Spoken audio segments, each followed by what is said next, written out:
Well, hello everyone, and welcome to a new video. In this video, I am going to talk about the self-balanced binary search tree, and to be specific, we're going to talk about the AVL tree. Now, before I start saying anything, I need to admit something. This is my second version of this video. The first one, I decided that I'm going to start from scratch, and I'm going to build this whole tree step by step and show you what's going on. First of all, that video was way too long. Number two, after I finished everything and I tried to run it, the program crashed multiple times, and I found that there were like a lot of logical errors and a lot of runtime errors, and it took me a really long time to look for those errors and find them and fix them. It's not a syntax error. Syntax error is the easiest one. So it takes me a really long time to get it done, but finally I was able to get it done. So in this project, I decided that I'm just going to go with whatever I did, and I'm going to explain it step by step, and you'll have a look at it and see. So I do have three files here in this project. The first one's called INTAVL. This is my binary search tree is going to be type integer. It's not a template again. I don't do templates because templates are going to make it a little bit more complicated than it's already. So I'm just going to go with an integer. Of course, converting this into a template should not be a big deal. So I got the header file, I got the implementation file, and I have the source file with the main function where I am actually going to go and give it a test. Now, what I'm going to do, I'm going to explain the header file, and then I'm going to show you the source file, and then I'm going to go through all the methods that I have inside this header file and explain what's going on in each method. So let me start with this header file. In this header file, I created a structure type node, and inside this node, we will have the key to of a type integer. That's my data. I will have a pointer to the left, a pointer to the right, and it's going to be a type node because that's what a tree is all. A node is in general. It's a data plus left child and right child, and we are adding something different to the traditional node that we know, which is the height. So every single node in this binary search tree will have a height, and we are going to use those heights to measure the balance of each tree or subtree in this binary self-balanced tree. So this is my structure. Now we're going to move on to the class integer AVL. So as a private member, we have the data. We have a node that we're going to call it root. It's a pointer. And then we have the constructor, default constructor. That's the only one that I'm going to have here.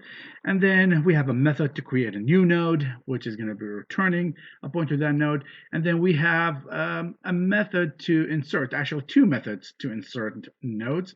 The first one, those two methods basically going to be overloaded, sorry.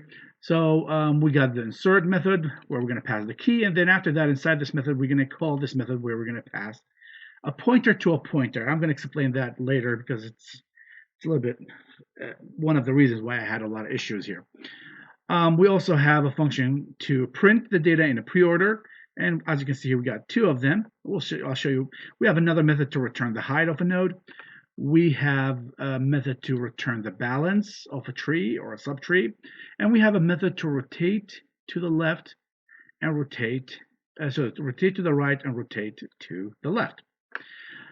So and we also have the new method to create a new node. So those are my methods that I'm going to go. And here at the bottom, I said, I was planning, to be honest, to create a method to remove an element and keep it balanced. But again, I can't wait more than this. I have to get this done. I want you to think about how can you get this done by yourself.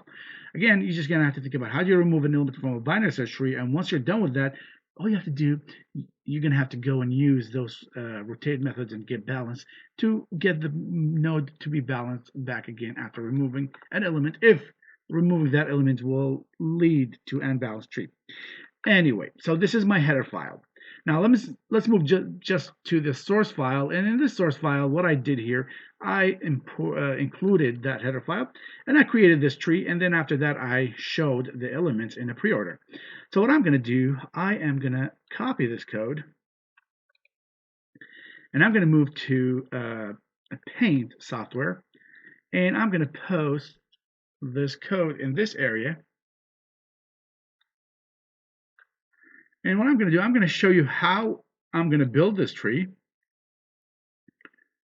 And then after building the tree, I'm going to show you how we're going to print the tree in a pre-order.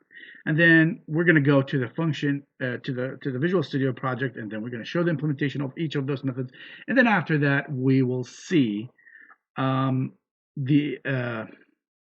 results of running this project. Okay, so let's get this started. So we do have a binary search tree called my tree, and I'm going to start inserting those elements one by one and keep it balanced using the AVL algorithm. So first of all, we will have, let me just choose the right tool here. We are going to insert the node 50. Right after that, we're going to insert the node 25. I made sure that I'm going to include all the cases here, and then after that, we're going to insert 10. Now we know every time you insert a node, you have to calculate the balance between the left and the right tree for each one of those nodes or subtrees until you find a tree that's not balanced. In this case, if I subtract the height of the right from the height of the left, is going to be 0 minus 2, so I get a -2. And we said this measure here means this tree is not balanced. And if you look at this tree, it's a case of left-left, because I'm going to the left, and the reason why I'm having a tree that's not balanced because I add another element to the left. So this is a case of a left-left, which basically means I have to rotate to the right. And as a result of this, I will get 25 here, and I will get 10 here, and I will get 50 here. And then after that, we're going to insert 5, and we're going to insert 5 here. This is 5. It's still balanced because this is basically 1 minus 2, so that's -1, still balanced. And then after that, we have 75. 75 will go in this area here, still balanced because basically it's 2 minus 2. That's 0 for this tree, and all of these are balanced as well. And now we have 100. 100 is going to come here. And this is a case of right, because if you calculate the balance for this node here, it's basically 2 minus 0. We got 2 nodes here, you got 0 here, so that's basically +2. And because it's +2, it's basically a right situation here. And why is it right? Because again, we go into this right, and then we go to this right child. So as a result of what you see here, this subtree is going to be rotated to the left. So this is how it's going to look like. I'm going to have, what happened here? Let's put this back. This was 5. And this 50 basically is not going to be 50 anymore. This is going to be 75.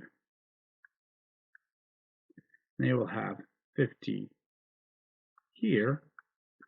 And you will have 100 here. Okay, once we're done with that part, we can come here and add 6. Now, 6 is supposed to go this direction. Now, if you calculate the balance at this node here, this is going to be, again, 0 minus 2. So that's basically -2. So this subtree here is not balanced. Now, if you look here, you're going to the left, and then you're going to the right. So this is what we call a left-right scenario. And we said whenever you have a left-right scenario, the first thing you have to do for this tree here, you have to rotate it to the left, and then after that you rotate everything to the right. So to do that, what I'm going to have basically, I'm going to have 6 in this area here, and then I'm going to have 5 in this area. Now it's a right rotation scenario. So let's go ahead and do that. I'm going to have 6 here, 10 here, and 5 here. So let's go ahead and do that. Oh, let me just put the 100 here. Now I was trying to avoid. Oh, I don't need to avoid doing that.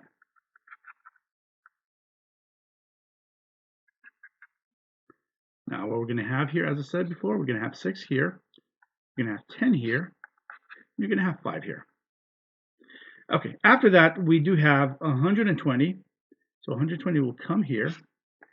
Now, if you look at 120, I was supposed to do something different. I wanted to put something less. Anyway, let's just keep going with this technique here.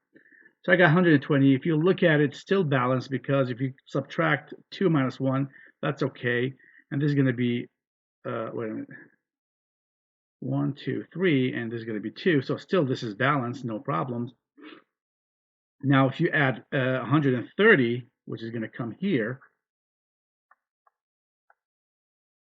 And now we have a case where it's not balanced anymore because this is 2. So I have to balance this. It's a right scenario, so it has to go to the left. So I'm going to have 120 in this area. Let's go ahead and do that. So this is going to be 120.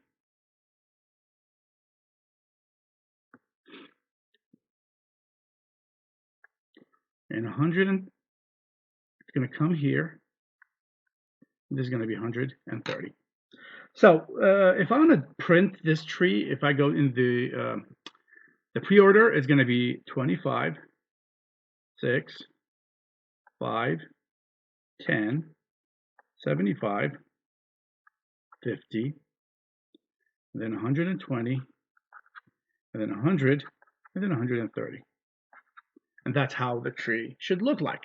Now we're going to go and talk about the implementation of the methods, and we'll see if we're going to get the same results or not. Okay, so let's start with the implementation of those methods. What I'm going to do here, I'm going to go with the main function, and based on the calling of those functions, I'm going to go and explain it inside the implementation. So we see here that we're calling the insert method a lot.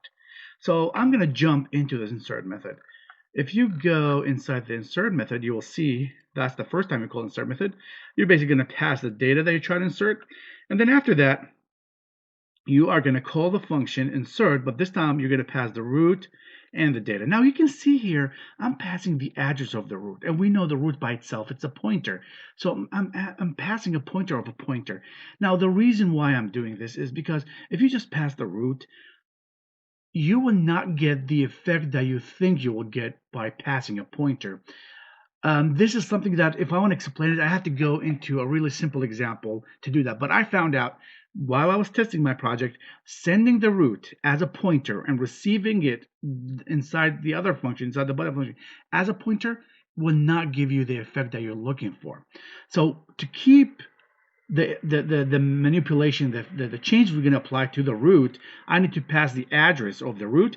And since the root itself, it's a pointer, so I have to pass it as, receive it here, at the insert method here, the other one, as a pointer of a pointer. It's a little bit complicated, but this is how it works. So in this method, I'm going to pass the root. I'm going to call a local root here, just like we've been doing so far, passing the data here. Now, the first thing I'm going to check here, if that root equal null. Now, before I say that, let me go back here. You see, this is my creating the object here, and I'm calling the default constructor. And the default constructor, let me just show you the default constructor. It's a very simple one. Here it is. I'm just assigning null to the root. So now if I go back to the insert function, I'm checking if the root, the local root equals null. If that's the case, we're going to have to go ahead and create a new node, and we're going to assign it to that local root. Okay, so let's go ahead. We are going to call this function, which is new node. Now, the new node by itself, it's here. So I'm going to create a new node. I'm going to set the data to be, the key to be whatever data you're passing. There will be no left child, there will be no right child, null, null, and the height will be set to 1, and I'm going to return that node. And here we go. That's what I did. And then I assigned whatever is going to be returned to that local root, and I'm going to return it back to the function that I called insert. Now, what if that's not the case? Which basically is going to be the case at the beginning, but as you start adding elements to the root, the tree, you're going to see that this function would not be true at the beginning. So what am I doing here? I'm checking again the data with the key at that local root. If it's less, that basically means I'm going to have to go to the left and insert it to the left. So recursively, I'm calling insert here. If it's greater, then I have to go to the right. If it's not less and it's not greater, that basically means it's equal. And if it's equal, I'm not allowed to have equal values in a binary search tree. We said that at the beginning. So basically return whatever you are at that point. Remember, this is going to be done recursively. So after you find out the right position or the right place to insert that value or node, what do you need to do? You need to actually update. And remember, this is going to be done recursively. The height of every single node will be changed every time you insert a new node. And that height for each one of those subtrees, for each of those local roots you're going to create, is basically going to be 1 because you inserted just one element, plus the max height of the left tree and the right tree. So you look for which of the trees has the highest, is the highest. Give me that value, add 1 to it, so that will give you the height of the current local root that you just created or inserted. Right, okay. Again, once you're done with that process, you're going to actually calculate the balance. And then the balance is going to be returned. Now let's go and check the balance. The balance, as we know, is going to be subtracting the height of the right from the height of the left. And let me just tell you, in my previous version, I did the opposite. I could subtracted the right from the left, and boy, oh boy, did I have a lot of troubles. Anyway, so you have to subtract the left, from the right. So you got the balance. Now we do have 4 cases, as you guys know. We got the left case, we have the right case, we have the left case, and we have the right case. Now, how do I know if it's a left case? Well, we know it's a left or left when the balance is less than -2.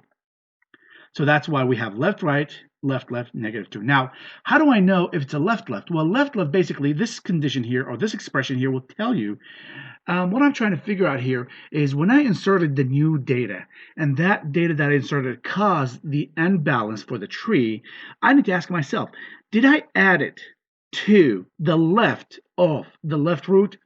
Let me just explain that. If I go to the painter now, and I'm going to go down here.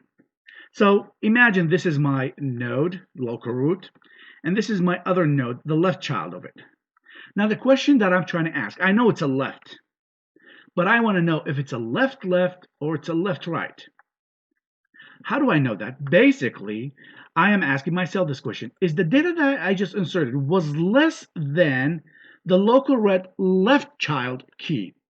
So if I want to say, what do I mean by that? Basically, this is the local root. This is its left child. So I'm asking the data that I just inserted, was it less than this value or greater than this value? If it was less than this value, that basically means this is going to be the right position for it. And because this is the right position for it, that's a left case. Now, what if it was greater? If it's greater, then it's going to go to this direction, the right child of this tree. So if that's the case, then it's going to be a left-right case. Same thing here for the right. You're going to go in this direction, and then you're going to have to ask yourself, for the right child of the local root, if the data that I inserted was less than this, that basically means it's going to go to the left, and that's a right-left case. But if it was greater, then it's going to go to the right of it, then that will be a right case. Okay, so I hope this is clear. Let's go back to the Visual Studio project. So I do have those tests now here. You can see here, I'm checking for a left case. I'm checking for a right case. And here I'm checking for a left, and I'm checking for a right, left. Now, let's just have a basic idea about each one of them, and then we'll go into the details of how do they work. So, if it's a left, I have a function called rotate, or rotate. So this is going to rotate that subtree to the right. Now, if I have a right, then I'm going to have to rotate it to the left, as we know. Now, what if I have a left, If I have a left, this is what I'm going to do. I'm going to go to the left subtree of the local root, and I'm going to rotate it to the left. And then the result of that rotation is going to be whole rotated to the right. What do I mean by that? Let's go back to the paint. Let me take this away. So we're talking about here a left-right case. A left-right case basically means, a left-right case basically means you're going this direction, and then you're going this direction. So what I'm saying here in this project, in this expression here, I'm saying the local root, you go to the left of it. Okay? So this is the left of it. What am I going to do with the left of it? You're going to rotate it to the left. So basically what I'm saying this area here, I'm going to rotate it to the left. And as a result of this rotation, let's say this is A and this is B. The result of this rotation is basically going to give me the local root, and this is going to be B, and this is going to be A. And then after that, the whole thing is going to be rotated to the right. Of course, the same thing here is going to be applied if it was a right-left. So I am checking for a right-left, and then first of all, I'm going to have to rotate to the right.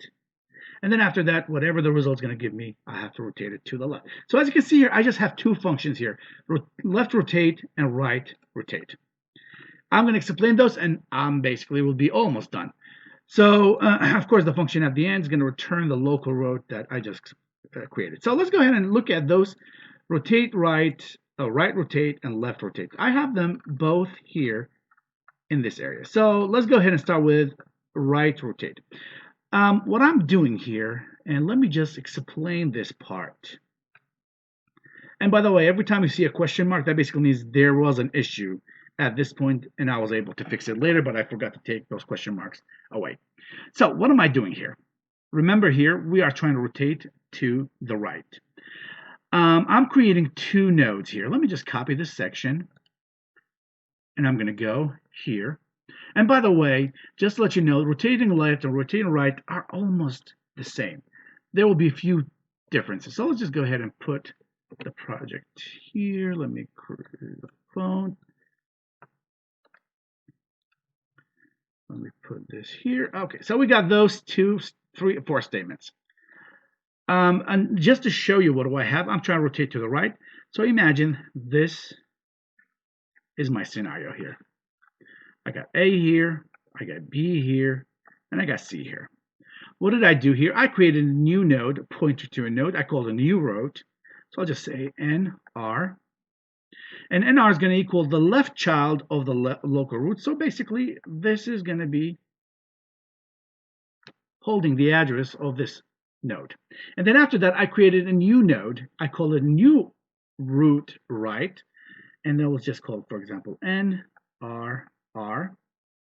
And what did I say? I said the new route, which is this one, the right child of it.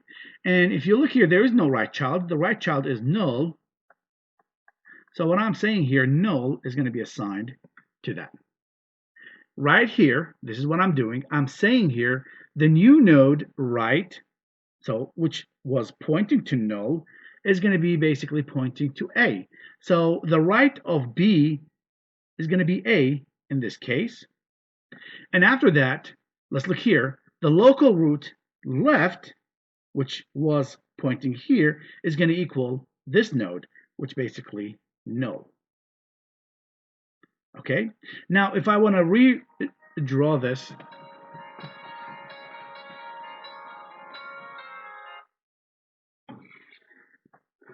if I want to draw this, this is going to look like, remember here, B is here, and B has a right child, was A. The left child will be, which is C, we didn't do anything, and here it is for the A, the right child is null. And that's a rotation. Now, immediately after you're done with the rotation, you do have to check the balance for those local roads that you created and the new road that you created. Each one of them basically is going to have a new height, which is going to be basically the height of the left child and right child for each one of those nodes plus 1. And that will keep the heights balanced, or it's not going to keep them balanced because it's going to keep them updated based on the rotation process. And after that, you're going to return the new route. Now, if you want to think about the right, this is right rotate. The left rotate is going to be almost the same, but if you look here, the differences here, this is going to be left, this is going to be right, this is going to be right, this is going to be left. And then after that, the exact same thing is going to happen here, and then you're going to return. So once I'm done with all these rotations, I'm done with my insert method. Right after that, after I'm done printing everything, I can, one sec, my phone doesn't want to stop.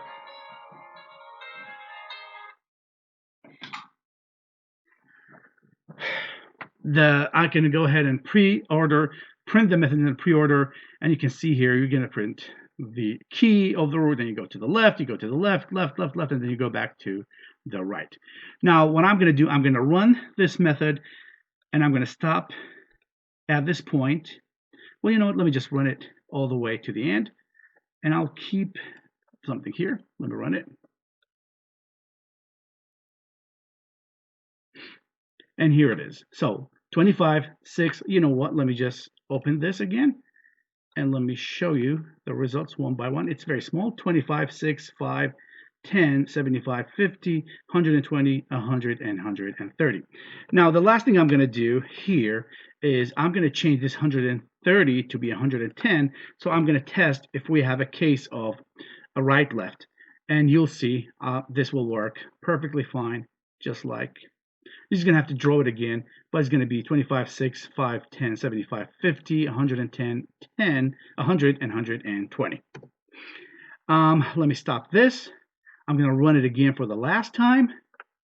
And what I'm going to do, I'm going to come here. Oh, I need to, where's the debugging? I can't see it here. Because I stopped here. Let me stop again. I am going to put the here. Let me run it. I just want to show you guys something here before I continue. Here, this part. This is my tree. As you can see here, it has a root of 25. A left child is 6. The right child is 75. Let me just show you the graph. You can see here 6 and 75. Now, if you go to the left child, which is 6, it has a root of 6, and I have a right child of 5 and a left child of 5 and a right child of 50. And here is 6, 5, and 10. Here it is, 5 and 10. And okay, the height is 2 at that point.